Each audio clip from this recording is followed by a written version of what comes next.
काढले लघुमथीन आपन बाबा, दादी से पूछथिन हे। काढले लघुमथीन आपन बाबा, दादी से पूछथिन हे। बबुआ के करब जनौआ, कहाँ रे कहाँ न्योतब हे। बबुआ के करब जनौआ, कहाँ रे कहाँ न्योतब हे। पहिले मन्यो तब देवलोक, औरो पितर लोक हे। पहिले मन्यो तब देवलोक, औरो पितर लोक हे। हुनको आशीष मांगब जनौआ, जग ठानब हे। हुनको आशीष मांगब जनौआ, जग ठानब हे। दोसर मन्यो तब गोतिया लोग, औरो गोतिन सब हे। दोसर मन्यो तब गोतिया लोग, औरो गोतिन सब हे।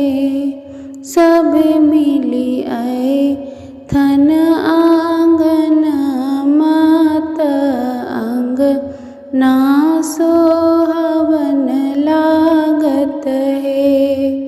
सभे मिली अइथन अंगना, अंगना सोहावन लागत हे। तेसर मन्यो तब बबुआ के फुआ, औरो फूफा के न्योतब हे। फुआ जे अइथन डोली चढ़ी, मंडप बीच बसथिन हे। मंगल गएथिन फुआ रानी, लाफरी परिछथिन हे। काढले लघुमथीन आपन पापा, मामी सा पूछथिन हे। बबुआ के करब जनौआ, कहाँ रे कहाँ न्योतब हे। बबुआ के करब जनौआ, कहाँ रे कहाँ न्योतब हे।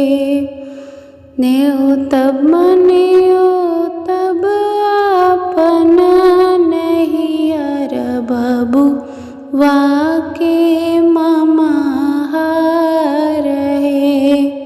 न्योतब मन्यो तब आपन नैहर, बबुआ के ममाहर हे। उहमस अइथन बरुआ के मामा संग, मामी कलइथन हे। उहमस अइथन बरुआ के माँ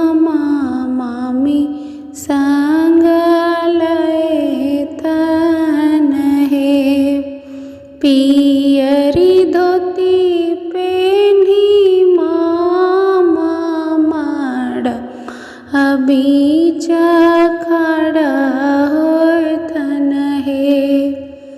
पियरी धोती पेनी मामा मड़प बीच खड़ा होथन हे। मामा जे टांगथन बाबू के झोरिया वात देखी कसो हवन लागत हे। मामा जे टांगथन बाबू के झोरिया वात देखी कसो